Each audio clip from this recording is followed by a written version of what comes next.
Eh bien, nous allons parler de l'entrepreneur et les voyages. Bonjour à tous, bienvenue pour cette nouvelle édition des Chroniques Melchior pour l'entrepreneur. Tous les vendredis à 10h30, on va parler de sujets qui concernent les entrepreneurs. Voilà. L'entrepreneur et les voyages. Alors évidemment, il y a mon petit côté années 80 qui ressort, puisque vous avez tous probablement subi Voyage de Désirless. Mais c'est aussi lié au fait que je vais pas mal voyager ces prochaines semaines et que je me souviens de la réflexion de mon associé Alberto à l'époque qui me disait que le moine qui voyageait n'était pas le plus intelligent. Et vous savez, ça fait référence au fait que dans les communautés monastiques, il y a quand même besoin d'aller d'un monastère à l'autre pour s'assurer qu'on est tous sur la même longueur d'onde. Et donc, c'est ce qui va m'amener à voyager la semaine prochaine et les semaines suivantes. Donc, ce que je vous propose d'évoquer, c'est pourquoi est-ce que les voyages sont nécessaires, le bon moment et puis quelques trucs et astuces. Alors, cette présentation, elle est dans la lignée de celle qu'on avait vue il y a quelques semaines. C'était Emma qui était venue nous parler des effets de la visioconférence sur le cerveau, en montrant que, en fait, certes, on en avait besoin parce que c'était flexible, que c'était des économies de frais de transport, et puis on avait un, un contact social qui était plus facile, plus rapide, plus, plus spontané. Et puis, effectivement, on a des outils maintenant qui sont très faciles à utiliser, comme le montre cette visio qui est sur Zoom.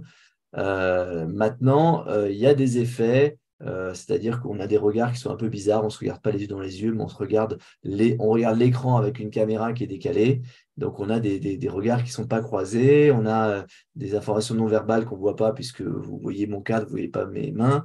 Et puis, on a des problèmes de neurones miroirs ou d'empathie qui sont plus compliqués à mettre en place. Et la communication verbale, nous rappelait Emma, c'était vraiment un sujet important. Et puis, c'était l'image de l'iceberg qui est plus important sous la surface qu'au-dessus. Et tout ça pose le problème en fait de ce miroir déformant qui est le,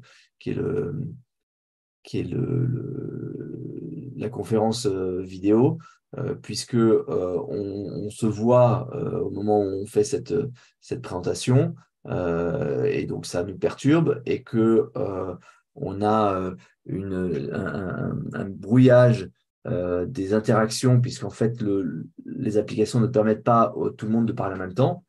Et puis on est focalisé sur soi, ce qui n'est pas une très bonne idée, et on a un stress qui va monter. Bref, donc c'est une surcharge cognitive, c'est du travail en plus, et ça affaiblit la performance parce qu'il y a moins de concentration, il y a des réunions longues ne peuvent pas être utilisées, il y a des problèmes de mémorisation, et puis c'est exigeant, c'est la dissonance cognitive, c'est la fatigue, c'est la culpabilité. Donc, vous voyez, Emma avait bien mis en avant tout le problème que ça pose de faire des choses en vidéo, de faire des choses en ligne. Elle avait notamment évoqué le fait que ça a un impact sur la partie confiance, la partie relation, c'est-à-dire moins de convivialité, on n'a pas le small talk, on va directement dans le sujet, on n'a pas tous ces gestes qui font partie de la confiance. Je vous rappelle qu'il y a une étude qui est faite dans les avions où on va demander à l'hôtesse de l'air ou au steward, au moment où il vous reçoit et il prend votre billet d'avion pour le regarder, de vous toucher le bras ou pas. Et si vous a touché le bras, vous allez lui donner des meilleures notes à la fin. Vous allez apprécier son service. Vous allez plus apprécier son service. Donc, le toucher, pour ne prendre qu'un des éléments qui manquent avec les médias sociaux, va vous manquer. Donc, c'est l'illustration de loin des yeux, loin du cœur. Et donc, en conclusion, Emma nous disait que c'était une progrès techno, mais il y avait une contrepartie, et puis que on a certes une capacité à aller plus loin, mais avec une distorsion du sens. Voilà. Et donc, elle proposait notamment de désactiver l'image de soi quand vous êtes sur Zoom, de faire des pauses entre deux réunions et pour les réunions qui sont à deux, de plutôt utiliser le téléphone. Voilà, ça c'était il y a quelques semaines, mais j'avais aussi fait une présentation il y a un an où on parlait du travail en présentiel et on rappelait que quand on était sur Zoom, il y avait des nouvelles habitudes qui s'étaient créées. Et donc, j'allais vous parler des limites de pourquoi est-ce qu'il fallait revenir en présentiel avec les limites du travail à distance et les dangers de ce travail. Et en fait, donc, ce que j'avais mis en avant, c'était que c'était un problème pour le travail en lui-même, c'est dans sa définition, euh, dans sa définition fondamentale dans le droit du travail. On parle il faut qu'il y ait l'existence d'un lien de subordination, d'un temps de travail collectif et d'un lieu de travail. Et avec le travail en ligne, déjà, ce truc-là est un problème.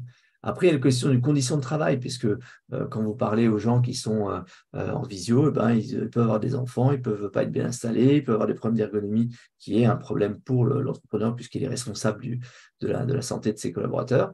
Et puis, il y a des télétravails qui sont choisis et d'autres qui sont subis, et en général, ça fait une vraie différence, comme toujours dans les conditions de travail, c'est entre ce qu'on a décidé de s'imposer et ce qu'on nous impose. Bref, j'avais noté qu'il y avait un essoufflement du télétravail. Et puis, le télétravail, il est bien, le travail à distance, en fait, il est bien pour les tâches d'exécution, pour dérouler un plan, mais pour la création, pour la résolution de problèmes ou pour la négociation, c'est pas bon.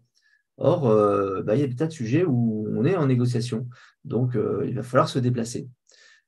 J'avais aussi évoqué un autre sujet et qui se réfère encore à ce besoin de voyager, c'était le risque pour l'entreprise d'être à distance. Et là, je faisais référence au livre de Yuval Harari, Sapiens, une histoire du monde dans lequel il vient expliquer qu'il y a 4 révolutions, la conscience de soi, l'agriculture, la science et l'individu et l'informatique et l'algorithme qui est la dernière.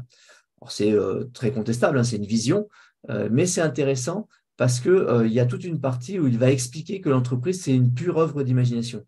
Elle n'existe pas. Quand il prend le cas de Peugeot et il dit, qu'est-ce qu'est Peugeot, hein, c'est quoi? C'est la famille Peugeot, c'est la ville de Sochaux, les usines elles-mêmes, mais lesquelles? Parce qu'il y en a qui ont été fermées. Est-ce que c'est les salariés? Mais lesquels? Parce qu'il y en a qui ne sont plus salariés, mais qui pourtant se considèrent comme des anciens, comme des Peugeot Boys. Est-ce que c'est les modèles de voitures? Parce que il y a des modèles qu'on ne voit plus dans la rue et il y a certains dont peut-être Peugeot est moins fier. Bref, c'est compliqué et pourtant on sait c'est qu'est Peugeot. On est plusieurs à avoir décidé que Peugeot existait.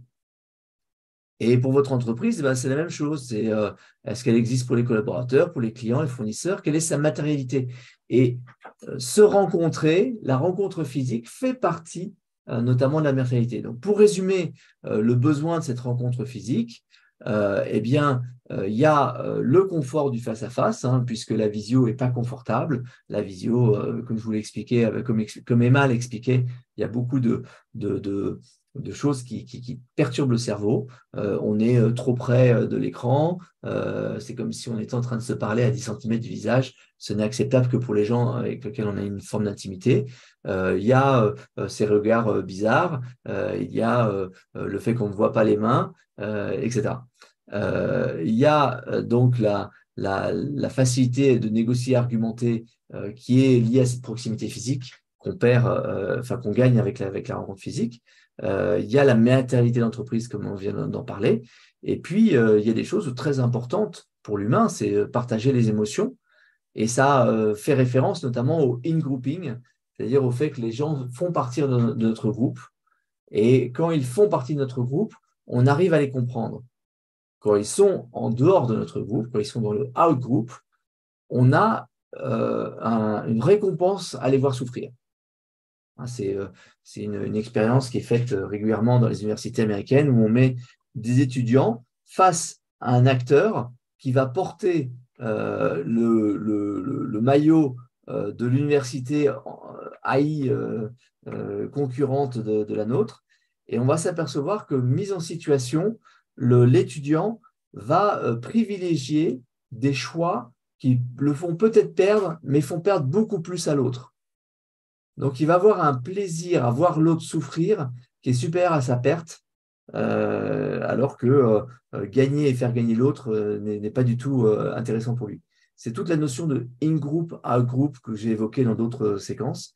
Mais pour vous, dans l'entreprise, réussir à créer de l'in-group est essentiel. Donc, voilà pourquoi il faut aller au contact de ses clients, de ses fournisseurs, de ses collaborateurs quand on a des filiales un peu partout dans le monde. Alors, la question, c'est quand voyager. Donc là, ça fait référence au When de Daniel Pink. Daniel Pink, c'est un auteur qu'on aime beaucoup, qui a écrit notamment un livre sur la motivation, Drive. Donc, si vous cherchez sur Internet, sur YouTube d'ailleurs, Drive Dan Pink, vous allez trouver une présentation de 18 minutes extraordinaire parce qu'il a un sens du storytelling, de la faculté de raconter des histoires qui est très, très intéressant. Et il avait fait avant un livre qui parlait de la façon il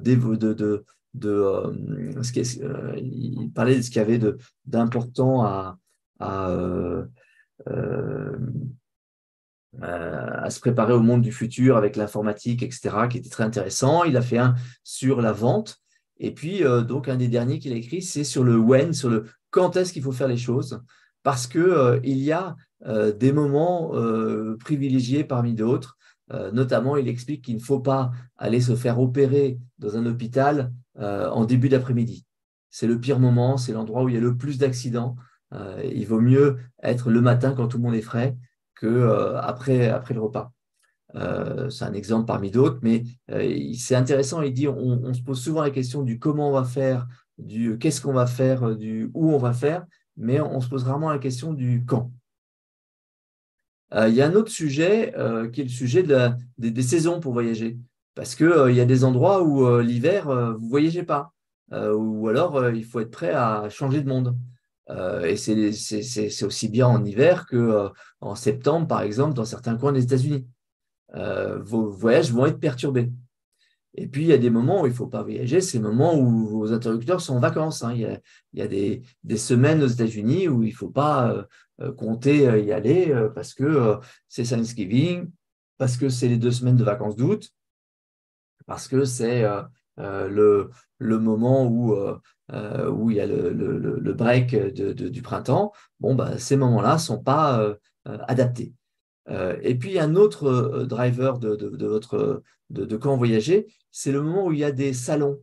Alors, les salons, c'est intéressant parce que vous allez avoir plus de chances de rencontrer vos interlocuteurs qui vont éventuellement faire le chemin depuis leur localité jusqu'à ce lieu de rassemblement qu'est le salon. Mais le salon, c'est aussi un driver sur les coûts parce que quand tout le monde veut aller sur la même ville, ben, les hôtels, les avions, tout coûte plus cher. Donc ça, c'est une autre façon de savoir quand voyager, c'est regarder les coûts aériens qui bougent beaucoup d'une semaine sur l'autre, d'un jour sur l'autre. Les hôtels, c'est la même chose. Et puis, voiture location, quand vous rajoutez les trois, vous avez des trajets qui peuvent tripler en coût. Alors, quelques trucs et astuces. On parlait du coup de l'aérien. Sachez que si dans votre voyage, il y a un samedi, une nuit de samedi, eh bien, vous êtes dans une catégorie touriste et vous avez donc des prix moins chers. Donc, parfois, bah, ça vaut le coup de se faire un week-end aussi sur place. Ça peut être un bon moment soit pour vous, pour vous préparer, décontracter, voir le monde différemment, mais aussi pour passer du temps de qualité avec vos interlocuteurs. Il y a un autre sujet qui est intéressant, c'est le statut que vous avez dans votre compagnie aérienne. c'est une bonne idée de privilégier une compagnie aérienne jusqu'à avoir un certain statut.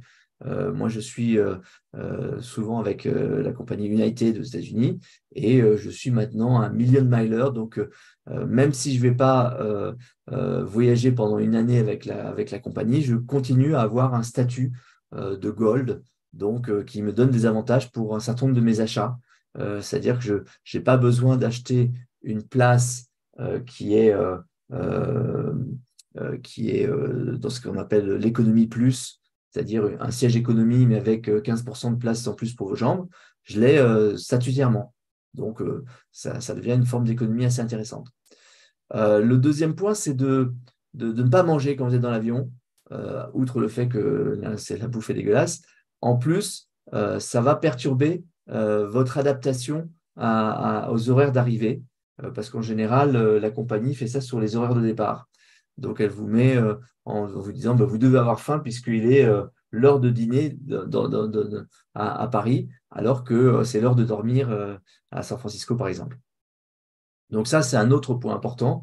Vous pouvez gagner du temps en commençant à vous mettre au décalage horaire avant de partir, c'est-à-dire quand je pars en Californie, j'ai un avion qui part à 9 h du matin. 9 h du matin, c'est minuit en Californie, donc je ne vais pas avoir dormi la nuit qui précède et je vais m'écrouler dans mon fauteuil d'avion à 9 h du matin, minuit de Californie, et je vais du coup avoir une première nuit aux horaires de Californie, entre minuit et 7 h du matin. Et l'avion atterrissant à 11 h, on a le temps après de travailler un peu. L'autre manière de bien se mettre avec un décalage horaire, c'est d'utiliser la mélatonine, qui est l'hormone qu'on produit quand le soleil tombe. Et donc, si vous prenez la mélatonine en vous couchant à 9 h du matin dans votre avion, eh ben, ça va dire à votre corps qu'en fait, c'est plutôt minuit que 9 h. Donc, si vous masquez bien vos yeux, si vous mettez un casque sur vos oreilles, vous calez la tête et vous mettez une petite couverture, vous avez moyen de dormir pendant les 7 heures suivantes en ayant trompé votre corps sur le nouvel horaire. Mais en même temps, c'est juste lui permettre de s'adapter. Alors, après, moi, je vous recommande de prendre des habitudes d'avion, d'hôtel, de location de voiture, de restaurant, parce qu'en fait, vous avez intérêt à avoir une vie très réglée parce que vous allez avoir de l'imprévu. Donc, laissez l'improvisation à la gestion des imprévus et pour le reste, essayez d'être très, très régulier, très dans l'habitude, les mêmes lieux, les mêmes façons, les mêmes horaires, etc. Ça va limiter le coût en stress de ce voyage. Donc, vous allez pouvoir voyager plus souvent que si chaque voyage est très coûteux émotionnellement. Le petit truc que je fais moi tout le temps, c'est d'aller visiter les supermarchés, d'aller faire ce qu'on appelle un store check, un, voir ce qui se vend, voir ce que font les gens, voir ce qu'ils consomment. C'est une bonne façon de profiter du fait d'être loin pour mieux visualiser le pays dans lequel vous êtes, mieux le comprendre. Les télécoms, eh bien, quand vous voyagez dans un pays, savoir si vous allez payer très cher avec votre forfait téléphonique est une bonne question. Alors moi, vous savez, je suis un grand fan de Free Telecom, Free Mobile, parce qu'aux États-Unis, ça ne coûte rien. Vous avez de la data en illimité et du téléphone en illimité. Alors, c'est pratique, même si on trouve toujours des Wi-Fi pour se connecter sur WhatsApp, etc. Eh ben, c'est quand même bien d'avoir un téléphone, de savoir qu'on peut être appelé à tout moment, etc. Dernier point, dernier petit truc et astuce, c'est les assurances. Vous avez souvent, avec votre assurance personnelle, c'est-à-dire la responsabilité civile qui est lié à votre assurance d'habitation, ou la carte bleue que vous utilisez, qui peut avoir elle aussi des assurances qui sont liées. Vous allez avoir avec ça des assurances rapatriement. Donc, il faut savoir utiliser quand vous avez un problème. Vous appelez votre assurance, il faut avoir le numéro d'Europe Assistance ou autre qui va vous demander votre numéro d'adhérent. Et vous allez dire, voilà, j'ai la carte bleue, numéro machin. Et ils vont vous retrouver, ils vont vous dire, vous faites partie de nos affiliés, quel est votre problème? Et on va euh, vous recommander un hôpital et éventuellement vous exfiltrer vers la France si nécessaire. C'est vrai aussi pour les assurances en cas de maladie, pour vos billets d'avion. Eh ben, si vous payez avec votre carte bleue, la carte bleue Gold qui a cette assurance en plus, ben, c'est une économie que vous faites à chaque fois de 50 balles, hein, parce que c'est cher les assurances quand on les prend une à une. Et vous avez le même système avec les locations de voitures ou l'assurance au premier euro et en fait celle de votre carte bleue. Pour ce qui est de vos voyages, privilégiez la régularité. Vous avez dit que vous allez venir 3 fois par an, venez 3 fois par an. En fait, ce n'est pas la première fois qu'on va vous écouter. On va vous dire, bon, bah super, encore un qui vient tâter la température. Mais c'est à la 3e, 4e, 5e fois qu'on va dire, mais disons, tu viens souvent, en fait. Bah oui, j'ai dit que je venais tout le temps, je viens tout le temps. Donc, vous avez en face de vous des gens qui vous évaluent pour savoir s'il faut investir en vous. Et le dernier point, c'est que vous êtes un voyageur et vous êtes donc une cible pour des gens qui sont les gens du bas de la passerelle.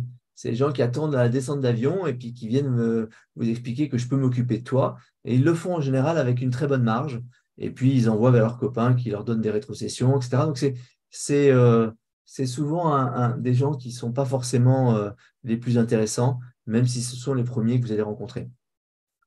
En conclusion, ben écoutez, il faut admettre que le voyage est un stress, donc il faut tout faire pour réduire le stress. C'est un marathon plus qu'un sprint. Donc, c'est les routines que vous allez utiliser pour avoir de l'énergie au moment où vous en aurez besoin. Planifier et puis garder du fun. À partir du moment où vous êtes entrepreneur et que vous avez besoin d'aller visiter vos collaborateurs, eh bien, ces voyages font partie de votre vie. Donc, il faut les intégrer comme une vraie, une vraie, une vraie vie, quoi. Voilà. Qu'est-ce que ça suscite comme question parmi les grands voyageurs là, qui sont autour de la table?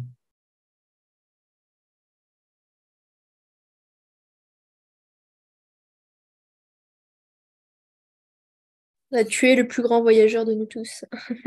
Non, non, non, non, non. Je sais qu'il y a des gros voyageurs ici. Sébastien, je sais qu'il voyage beaucoup aussi. Mais j'applique tous tes conseils à la lettre. Je pense bien. C'est la première fois que je les donne. Comment pourrais-tu les appliquer à la lettre? Ah, tu les donnes au public pour la première fois. Bon, oui, c'est utile. C'est très utile, notamment se caler dans les décalages horaires sur le pays de destination un peu plus tôt. Mhm.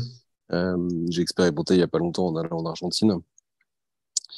Et concernant, alors ce que j'expérimente moi de mon côté en ce moment, c'est d'essayer de prendre le train plutôt que l'avion. Donc j'ai fait un Pays-Bas-Biarritz et qui était destiné à se dérouler en 9 heures à l'aller et 9 heures au retour. C'est pas encore au point parce que j'ai mis 15 heures à l'aller et 22 heures au retour. C'est pas au point, je confirme. C'est pas au point.